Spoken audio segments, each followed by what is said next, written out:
الحمد لله الذي هدانا لهذا وما كنا لنهتدي لولا أن هدانا الله والصلاة والسلام على رسول الله محمد بن عبد الله القائم بحقوق الله ولا حول ولا قوة إلا بالله وعلى آله ومن والاه أما بعد فيا عباد الله أوصيكم ونفسي بتقوى الله وقال الله تعالى في كتابه الكريم يا أيها الناس اتقوا ربكم الذي خلقكم من نفس واحدة وخلق منها زوجها وبث منهما رجالا كثيرا ونساء واتقوا الله الذي تساءلون به والأرحام إن الله كان عليكم رقيبا وقال النبي صلى الله عليه وسلم اتق الله حيثما كنت واتبع السيئة الحسنة تمحوها وخالق الناس بخلق حسن. Ma'asyiral muslimin rahimani wa rahimakumullah. Kita diperintahkan untuk selalu bersyukur kepada Allah Ta'ala atas nikmat yang telah dianugerahkannya kepada kita. Rasa syukur ini harus diwujudkan melalui ketakwaan sebagaimana yang diperintahkan Allah dalam firman-Nya, ya ayyuhalladzina amanu taqullaha haqqa tuqatih wa la tamutunna illa wa antum muslimun. Hai orang-orang yang beriman, bertakwalah kepada Allah sedalam takwa. Dan janganlah sekali-kali kamu mati melainkan dalam keadaan beragama Islam. Karena hakikat syukur adalah menjalankan ketaatan dan menjauhi kemaksiatan. Salawat serta salam semoga tercurahkan kepada Nabi mulia, suri tauladan kita yang mengajak kita untuk terus meningkatkan ketakwaan, yaitu Nabi kita Muhammad SAW, keluarga dan juga para sahabatnya. Ma'asyiral muslimin rahimani wa rahimakumullah. Telah kita ketahui bahwa bulan Ramadan sudah meninggalkan kita. Bulan pengampunan dan keberkahan harus kita tahan kerinduannya selama 11 bulan ke depan.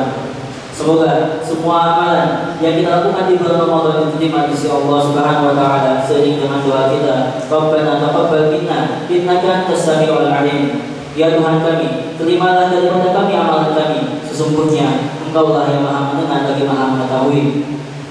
Ibnu Rajab al-Hambali rahimahullah berkata, kanu yad'una Allah sittata ashhur ayyubadhiruhum min syahr Ramadan, thumma yad'una Allah sittata ashhur ay yataqabbalahu minhum. Para salaf terdahulu selalu berdoa kepada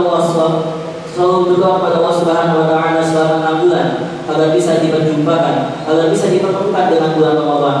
Kemudian mereka berdoa kepada Allah selama 6 bulan agar Allah menerima amalan mereka.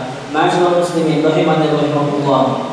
Dengan perginya bulan Ramadan dari kita, bukan berarti amalan yang biasa kita lakukan selama bulan Ramadan pergi dari kehidupan kita.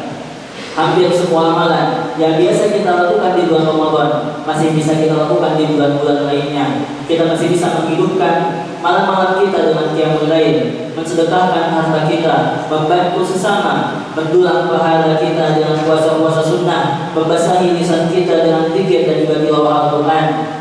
Pada kesempatan kali ini, izinkan khotib untuk menyampaikan beberapa amalan Ramadan yang masih bisa kita amalkan di bulan lainnya. Yang pertama adalah qiyamul lail. Kaum muslimin sangat bersemangat menjalankan ibadah tarawih saat Ramadan, terlebih pada 10 hari terakhir. Mereka lagi bersemangat untuk sholat di sepertiga malam terakhir. Amalan ini masih bisa kita lakukan. Keutamaan qiyamul lail sangatlah besar. Abu Hurairah radhiyallahu anhu berkata bahwa Rasulullah SAW bersabda, afdhalus sholati ba'da sholatil mafruḍah sholatul lail. Salat yang paling utama setelah salat wajib adalah salat yang dilakukan di malam hari. Kemudian amalan yang kedua adalah tilawah Al-Quran dan juga mentadabburinya. Kita rasakan semua ketika di bulan Ramadan kita berlomba-lomba dalam menghatamkan Al-Quran 1 kali, 2 kali, 3 kali, bahkan ada yang sanggup menghatamkannya lebih dari 15 kali. Maka kita harus menjaga semangat tersebut pada bulan yang lainnya, karena keutamaan yang sangat besar. Rasulullah SAW bersabda, man qara'a harfan min kitabillahi falahu bihi hasanah wal hasanatu bi'ashri amsalha. La aqulu alif lam mim harfun walakin alifun harfun wala mim harfun wa mim harfun.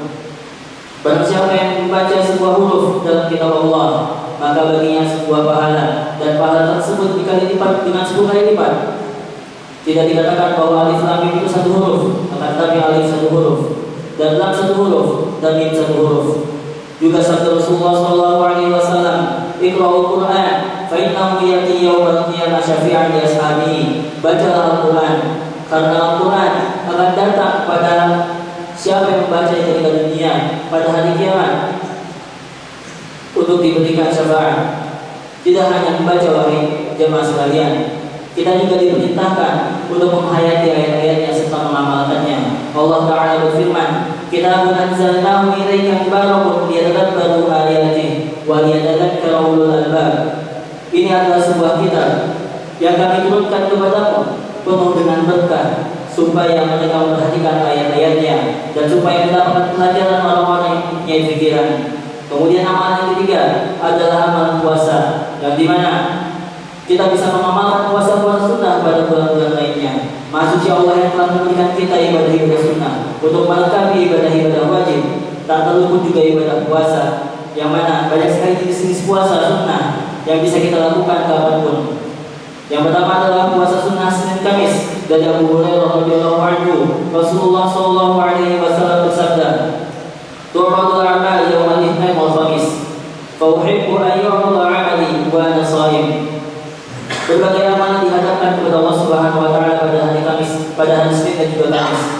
Maka aku suka jika amalanku dihadapkan kepada Allah sedangkan aku sedang berpuasa. Kemudian puasa sunnah yang kedua adalah puasa sunnah Nabi Daud.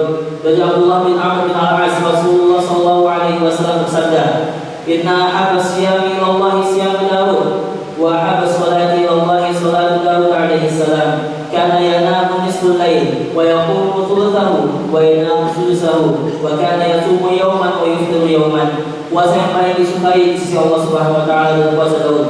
Dan salat yang paling disukai di sisi Allah adalah salat Nabi Daud. Beliau biasa tidur di pertengahan malam dan bangun pada sepertiga malam terakhir, dan beliau tidur lagi pada sepertiga malam terakhir. Sedangkan beliau biasa berpuasa sehari dan berbuka sehari. Kemudian puasa yang ketiga adalah puasa sunnah yang Maulid. Dari Abu Hurairah radhiyallahu anhu, dia berkata, "Awsani khalili bi thalathin la da'udna hatta amut. Sawmi thalathati ayyamin min kulli syahr, wa salati duha, wa nawmu min a'la witrin." Kekasihku, yaitu Rasulullah SAW, wasiatkan kepada ketiga nasihat yang aku tidak akan meninggalkannya sampai aku mati. Yang pertama adalah berpuasa 3 hari pada setiap bulannya. Yang kedua mengerjakan sholat duha. Yang ketiga adalah mengerjakan sholat witir sebelum tidur. Kemudian puasa sunnah yang selanjutnya adalah puasa sunnah 6 hari di bulan Syawal. Rasulullah SAW bersabda, "Man shoma Ramadhana tsumma atba'ahu sittan min Syawal, kana kasiyamid dahr." Barang siapa yang berpuasa Ramadan kemudian berpuasa 6 hari di bulan Syawal, maka dia berpuasa seperti setahun penuh. Perlu kita ketahui bahwa puasa dahr adalah puasa yang dilarang oleh Allah Subhanahu wa taala. Tetapi kita masih bisa mendapatkan pahalanya dengan cara melengkapi puasa Ramadan kita dengan 6 hari di bulan Syawal. Kemudian amalan yang keempat yang biasa kita lakukan di bulan Ramadan bisa juga kita lakukan di bulan lainnya adalah bersedekah. Begitu pula dengan sedekah. Betapa kita melihat orang dermawan membuka keran harta mereka, bersedekah ke masjid-masjid, membantu fakir miskin dan juga lainnya. Mereka selalu mengharapkan apa yang dijanjikan oleh Allah Subhanahu wa taala. "Man alladhi yuridullaha qardan hasana fayudha'ifahu lahu wa lahu ajrun karim." Siapakah yang mau meminjamkan kepada Allah pinjaman yang baik, yaitu bersedekah, maka Allah akan melipat gandakan balasan tersebut. Maka Allah akan melipat gandakan balasan pinjaman tersebut untuknya, dan dia akan memperoleh pahala yang sangat banyak. Maka di bulan lain pun kita jangan kendor untuk selalu mengeluarkan harta kita untuk bersedekah di jalan Allah Subhanahu wa taala dan mengharapkan balasan apa yang telah dijanjikannya. Ma'asyiral muslimin, itulah 4 amalan di antara amalan-amalan yang kita lihat kaum muslimin berlomba-lomba pada saat bulan Ramadan. Juga bisa kita amalkan pada bulan-bulan lainnya. Semoga Allah Subhanahu wa taala mengistiqomahkan hati kita dalam menjalankan ketaatan.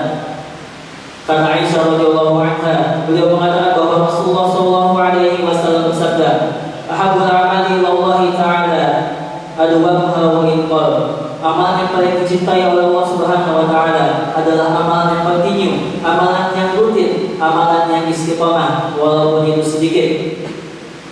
Barakallahu li wa lakum fil Qur'anil 'azim wa nafa'ani wa iyyakum bima fihi min al-ayati wa dzikril hakim. Aqulu qawli hadza fastaghfirullaha innahu huwal ghafurur rahim.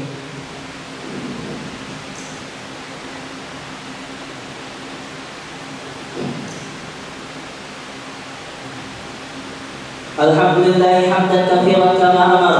Asyhadu an la ilaha illallah wahdahu la syarika lah, irdaman liman jahada bihi wa kafar.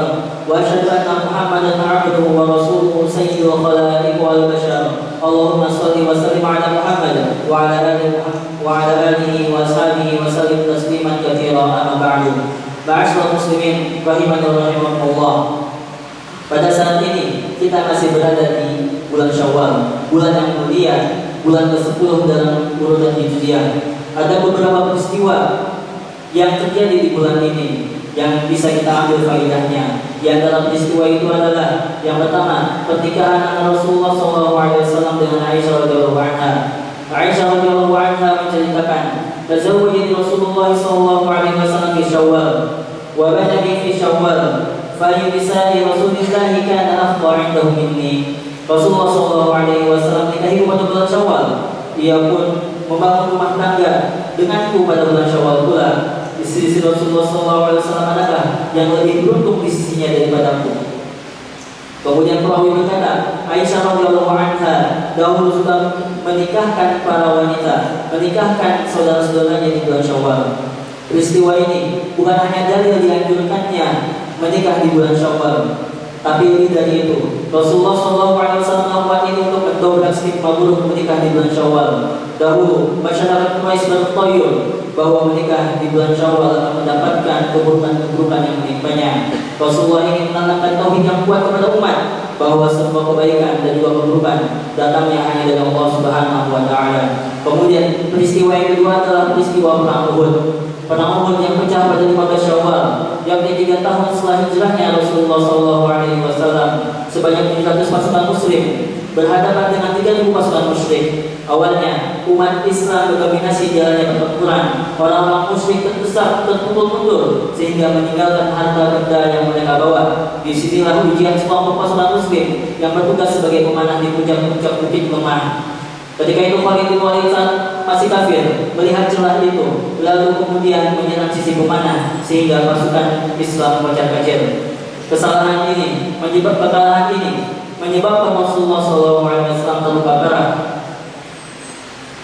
Tentang peristiwa Uhud ini, Allah menurunkan 60 ayat dalam surat Al-Imran, diawali dengan firman-Nya, "Wa idh ghadawta min ahlika tubawwi'ul mu'minina maq'ada lil-qital, wallahu samii'un 'aliim." Dan ingatlah ketika kamu berangkat pada pagi hari dari keluargamu dan akan menempatkan para mukmin pada beberapa tempat untuk berperang, dan Allah Maha mendengar lagi Maha mengetahui. Setidaknya pada peperangan ini ada 70 sahabat yang menjadi syuhada, dan kebanyakan mereka adalah dari kalangan kaum Ansar. Rasulullah SAW memerintahkan untuk mengubur mereka pada lokasi mereka terbunuh. Salah satu dari syuhada pada perang tersebut adalah Hamzah bin Abdul Muttalib, paman Nabi SAW. Pelajaran penting dari kekalahan kaum muslimin dalam perang Uhud disebutkan dalam ayat berikut. Awalamma asabatkum musibah qad asabatum mithlaiha qultum anna hadza qul huwa min 'indi anfusikum. Dan mengapa ketika kamu ditimpakan musibah pada peperangan Uhud, padahal kamu telah menimpakan kekalahan 2 kali lipat kepada musuh-musuhmu pada perang Badar? Kamu berkata, dari mana datangnya kekalahan ini? Katakanlah, ini dari kesalahan dirimu sendiri. Yani, kekalahan itu disebabkan pelanggaran mereka terhadap perintah Rasulullah SAW serta ketertarikan mereka untuk mengumpulkan harta rampasan perang. Faya ibadallah, ittaqullaha haqqa tuqatih wa la tamutunna illa wa antum muslimun. واتقوا النار ولو بشق تمر إن الله أمركم بأمر بدا فيه بنفسه وثنى بملائكته المسبحة بقدسه فقال قولا كريما إن الله وملائكته يصلون على النبي يا أيها الذين آمنوا صلوا عليه وسلموا تسليما اللهم صل على محمد وعلى آل محمد كما صليت على إبراهيم وعلى آل إبراهيم إنك حميد مجيد وبارك على محمد وعلى آل محمد كما باركت على إبراهيم وعلى آل إبراهيم إنك حميد مجيد اللهم اغفر للمسلمين والمسلمات والمؤمنين والمؤمنات الأحياء منهم والأموات إنك سميع قريب مجيب دعوة يا قاضي الحاجات. اللهم إنا نسألك الهدى والتقى والعفاف والغنى. اللهم إنا نسألك الهدى والتقى والعفاف والغنى. اللهم اكفنا بحلالك عن حرامك واغننا بفضلك عمن سواك. اللهم إنا نعوذ بك من زوال نعمتك وتحول عافيتك وفجاءة نقمتك وجميع سخطك. ربنا هب لنا من أزواجنا وذريتنا قرة أعين واجعلنا للمتقين إماما.